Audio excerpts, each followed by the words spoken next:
Hello mga sukilab! Isi-share ko ngayon sa inyo ang malapit sa aking pusong recipe. Sana may matutunan kayo!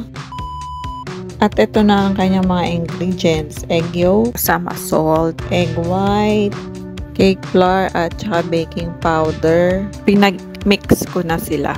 Oil, sugar, water na may kasamang vinegar. So, unahin natin i-prepare ang kanyang butter. Pagsamasamahin natin ang egg yolk, sugar, oil, and vanilla, and wire whisk natin siya hanggang maging pale yellow na siya. Pwede kayong gumamit ng mixer, pero mas gusto kong gamitin ang wire whisk dito dahil half recipe lang to. Pag nakita ko ng pale na yung kanyang kulay, saka ko na inilalagay yung cake flour na may kasama ng baking powder. And then salitan na ang paglalagay ko dyan ng powder and water. Ginagawa ko ang ganyang technique para hindi magkaroon ng lumps o buo-buo yung kanyang mixture. Siguro nagtatanong kayo kung bakit inaantay ko pang mag-pale yellow yung egg. Sa process na yon, tunaw na yung sugar and aerated na siya. Para pag nilagay natin yung powder and then water, hindi na siya mabigat. Kapag may sugar particles pa kasi, posibleng mag-deflate yung iyong chiffon. Kasi yun ang magpapabigat sa ating chiffon cake. Mamaya papaliwanag ko naman kung bakit may vinegar yung aking water. Pero dito muna tayo sa meringue. Sa 4 na egg white, lagyan natin ng half teaspoon na cream of tartar and half cup na sugar. Sinasabay-sabay ko na yan kasi stand mixer naman yung gamit ko. Applicable lang sa akin ang gradually ng pag-add ng sugar kapag hand mixer ang gamit ko. Kasi iba ang speed ng hand mixer kaysa sa stand mixer.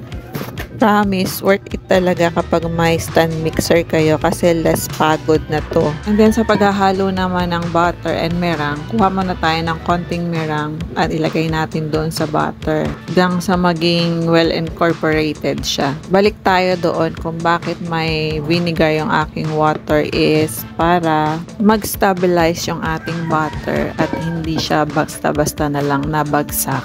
Yung iba gumagamit ng lemon, calamansi, or soft drinks para for flavoring nga. Pero nung yun ang ginagamit ko, napansin ko na after ko ilabas sa oven, nagde-deflate talaga siya. Nung ito na yung ginagamit ko, as in onting-onti lang talaga yung pagde-deflate niya.